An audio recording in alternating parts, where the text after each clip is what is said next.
Today we're doing a deep dive on Mel Gibson. Mel Gibson, huh? Yeah. Wow. We're going way beyond like the whole Hollywood icon thing, blockbuster star, all that. Right. And we're going to look at some pretty intriguing claims. Okay.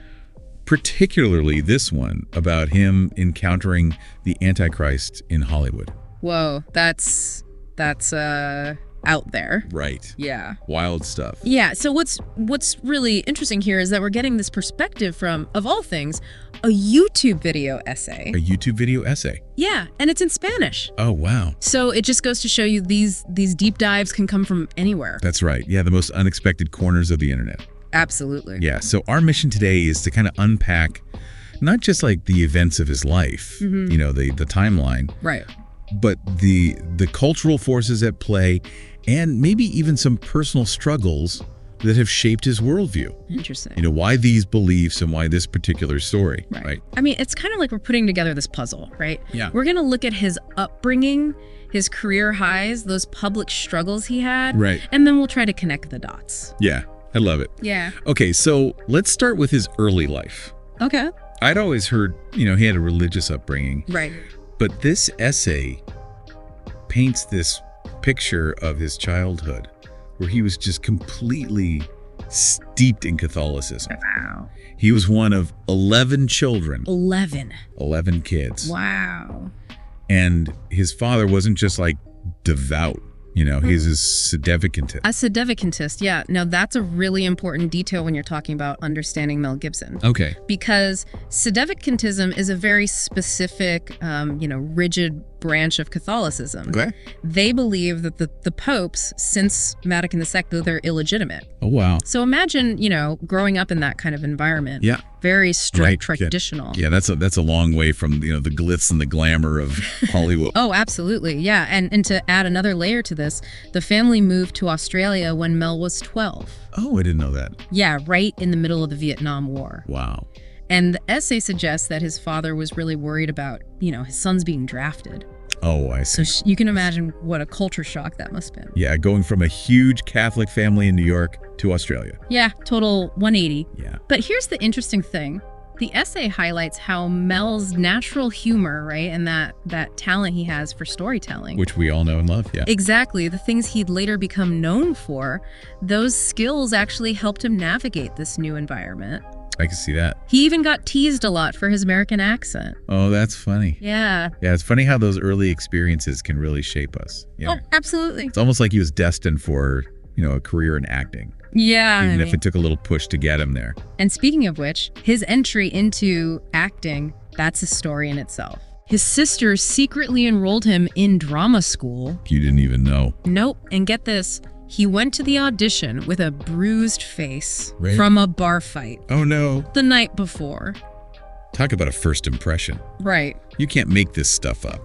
Yeah, but I guess the bruised face didn't scare him off. Obviously not, because, we all know what happened next. Yeah. Mad Max explodes onto the scene. Right. Mel Gibson becomes a global star. Yeah, but it wasn't just his looks, Oh, right? come on. You got to admit, he was good looking, Yeah, but he yeah. brought a depth and vulnerability to that role, Max. Yeah. And the essay really emphasizes how this changed the game for action heroes. Okay. Up to that point, it was all about just being tough, but Max had a soul. That's interesting. Yeah. So we have this complex character, right? Yeah. Deeply religious upbringing, a family move that kind of forces him to adapt, Right. an accidental acting career, and then bam, international stardom. Yeah. So what comes next? He conquers Hollywood. All right. He does, yeah. The essay touches on the success of Lethal Weapon, of course. Yeah, crime. That buddy cop movie, but it really focuses on Braveheart as like a turning point. Okay.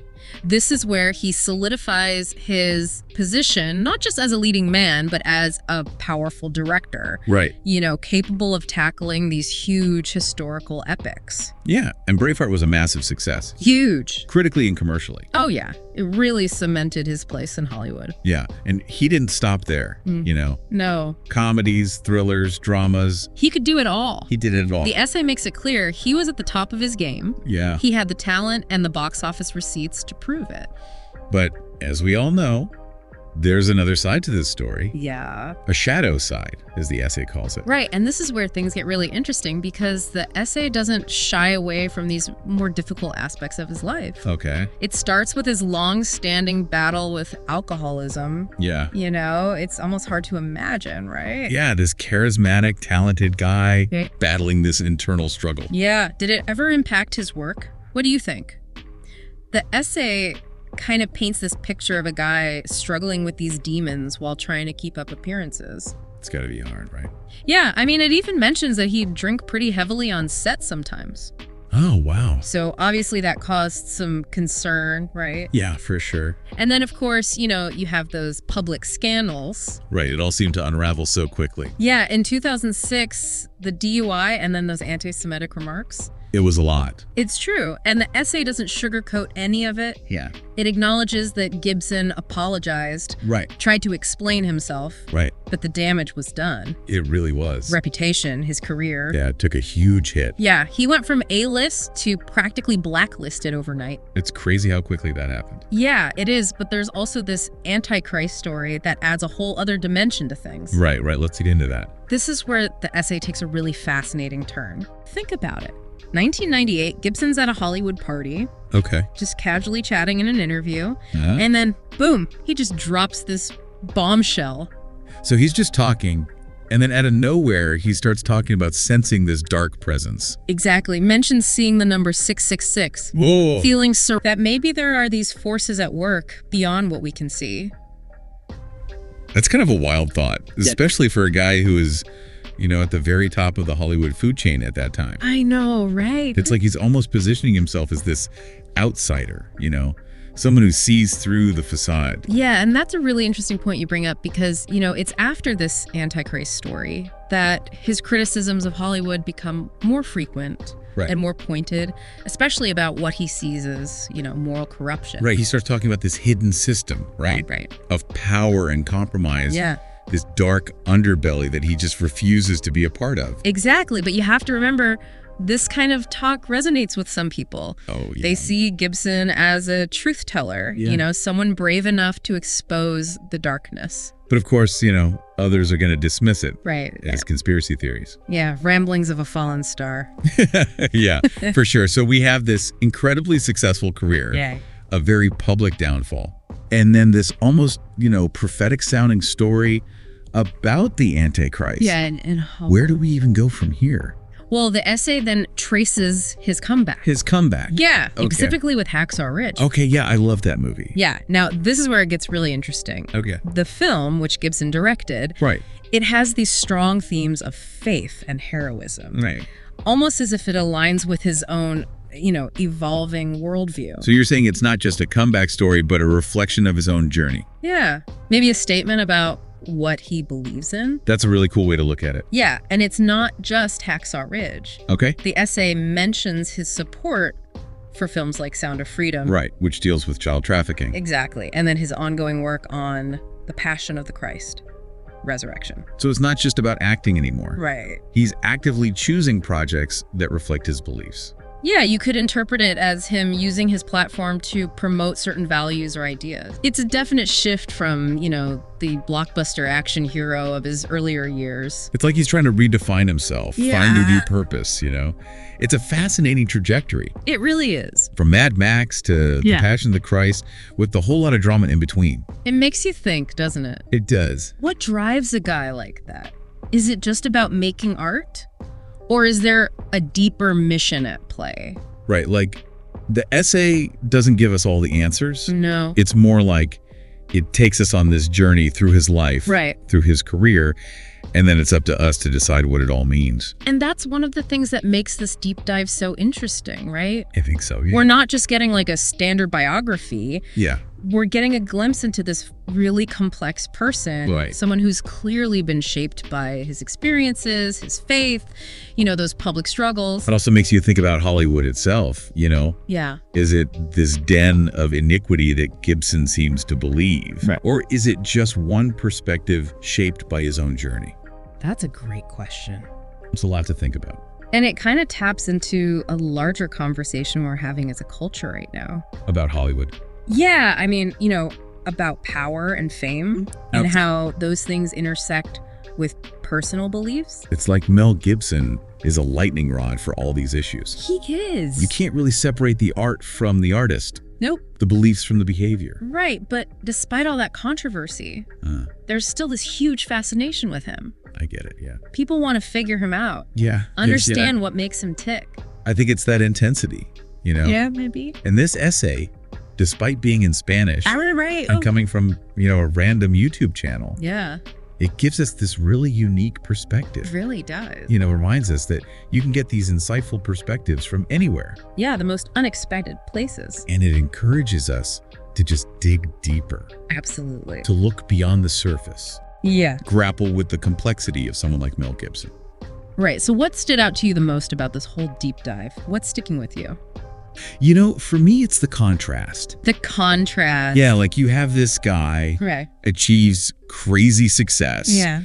Becomes a Hollywood icon. Right. But you still get this sense that he's always battling these inner demons. I can see that. The alcoholism, the scandals, that whole Antichrist vision. It's a lot. Yeah, it's a lot to process. It's true. He is a complicated figure, no doubt about it. Yeah. But then you have, the comeback. The comeback, right. That resurgence with films like Hacksaw Ridge, Sound of Freedom. Yeah. It's almost as if he's trying to, redefine himself. Yeah, find a new purpose, right? Right, maybe through his work. And it makes it so hard to, put him in a box. You can't pin him down. Right, like is he this devout Catholic who's just trying to make films that reflect his faith? Right. Is he a flawed individual grappling with addiction? Yeah. Or is this whole thing some calculated image makeover? I mean, designed to, get his career back on track. It could be, and maybe this is the most likely scenario. Yeah. A bit of everything. Yeah, I think so too. A blend of, motivations and influences. Yeah, maybe stuff that even he doesn't fully understand. Right, that makes sense. So, what are the big takeaways from this, deep dive into the world of Mel Gibson? Well, I think the biggest takeaway is Mel Gibson is a walking contradiction. Yeah, I can see that. You have this man of deep faith, but he's made some serious mistakes. Right. Brilliant filmmaker, but he's also been accused of some pretty awful things. Yeah. Outsider who conquers Hollywood only to become disillusioned with it. Right. So it's like he's a puzzle, and each piece kind of reveals a different part of who he is. But it's hard to put it all together, right? Yeah, it's hard to get a clear picture. And I think that's why we're still so fascinated by him. I think so too. He's talented, he's intense. Yeah. And he's unapologetically himself. Even when we disagree with him. Yeah. There's something about him that pulls you in. Yeah, his story also raises questions about Hollywood itself. Hollywood, yeah. Is it really this den of, temptation and moral compromise that he describes? Right, or is it just his perspective? Maybe influenced by his own struggles. Could be. It makes you wonder. Yeah, it does. And I think it reminds us that Hollywood, as glamorous as it seems, it's still a business. At the end of the day. Where power and money are in control. And Mel Gibson, maybe unintentionally, has become a symbol of that tension. I see that. Between art and commerce, personal beliefs, and public image. He's almost a cautionary tale. Right. It's like a reminder that success doesn't mean you escape your demons. Yeah. And even when you try to make amends for the past, the consequences can stick around. So his story will probably keep going for years to come. I'm sure it will.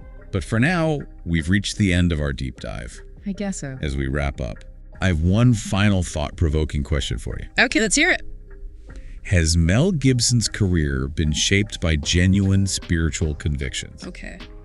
Was it a reaction to his personal struggles? Interesting. Or even, a calculated attempt to redefine his image?